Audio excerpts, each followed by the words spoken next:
Bonjour et bienvenue dans une nouvelle vidéo capsule dans laquelle je vais t'expliquer deux mots français qui se ressemblent beaucoup mais qui n'ont pas la même prononciation et pas du tout le même sens.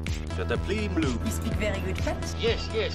My flowers are beautiful. De l'or. De l'or. The burger. Okay. I will recommend the burger.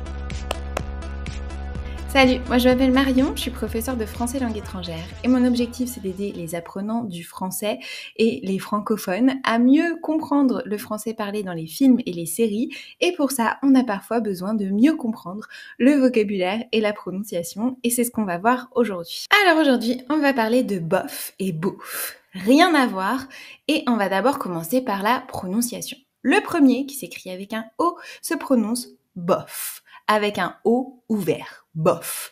Le même O que dans Paul ou Molle, bof, bof. J'insiste parce que c'est très important, ça va changer ce que vous voulez dire et ça va changer complètement le sens de votre phrase.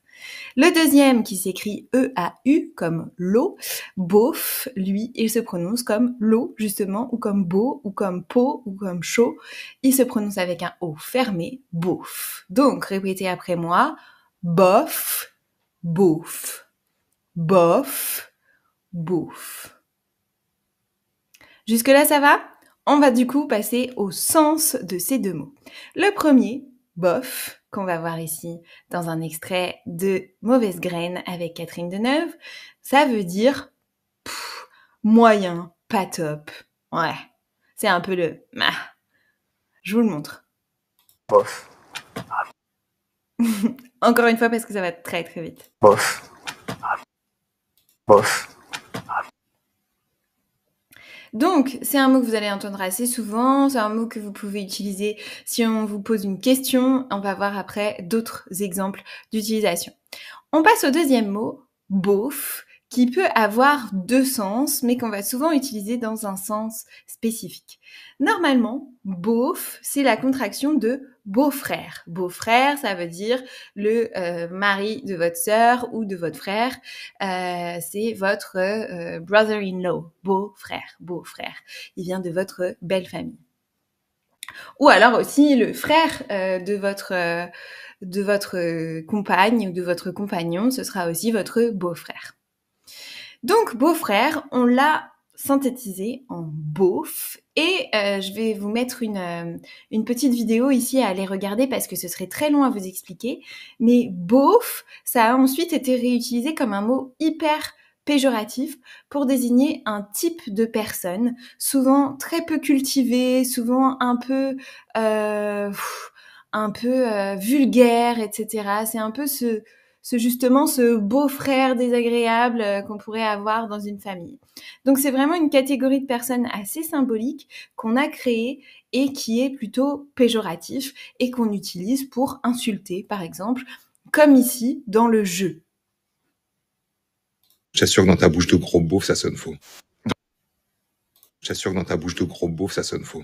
Dans ta bouche de gros beauf, donc beauf comme quelqu'un qui a pas d'éducation, pas de culture, qui est pas très qui est assez vulgaire en fait. Deuxième exemple ici dans un film qui s'appelle La Ch'ti de famille. Tu veux vivre toute ta vie avec un beauf qui dessine du meublorama? Encore une fois, beauf ici, donc pas bof, mais beauf, dans le sens de quelqu'un de pas cultivé, pas intéressant, qui est aussi souvent d'une classe sociale inférieure, par exemple, etc. Donc je vous recommande vivement cette vidéo YouTube et aussi qui va un peu retracer toute l'histoire du beauf dans la société française. C'est très intéressant. Et je vous ai écrit ici quelques autres exemples dans lesquels vous pourriez utiliser bof ou beauf si vous en avez envie. Comment ça va aujourd'hui? Bof, j'ai mal dormi. Bof, j'ai mal dormi. Toi, t'as aimé le film? Ah, j'ai trouvé ça un peu bof, j'étais déçue. J'ai trouvé ça un peu bof, j'étais déçue. Donc, vous voyez ici, si vous vous trompez sur la prononciation et vous dites j'ai trouvé ça un peu beauf, ça peut changer complètement le sens. Question, ta sœur vient ce week-end? Oui, avec mon beauf. Ici, dans le beauf, dans le sens de beau-frère, qui est pas forcément péjoratif, mais qui a une manière assez familière d'appeler son beau-frère. Et dernière phrase, mes voisins, c'est des beaufs, ils écoutent Patrick Sébastien à fond dans leur maison. Voilà, donc il y a beaucoup de clichés sur les beaufs. On est tous un peu beaufs quelque part certainement, mais c'est voilà un mot que vous entendrez assez régulièrement dans les films. C'est important de le comprendre. C'est un peu un mot comme les bobos, par exemple. On pourra refaire une vidéo sur les bobos. C'est aussi une catégorie sociale, une manière de désigner une certaine catégorie de personnes, souvent de manière un peu péjorative. Voilà, j'espère que cette vidéo vous a plu, que c'était intéressant et je vous encourage à tendre l'oreille quand vous entendez ces autres mots. N'hésitez pas à me donner des mots, des expressions, des choses que vous voulez qu'on décrypte dans ces petites vidéos capsules. Et je vous souhaite une très bonne continuation avec votre apprentissage et je vous dis à très bientôt.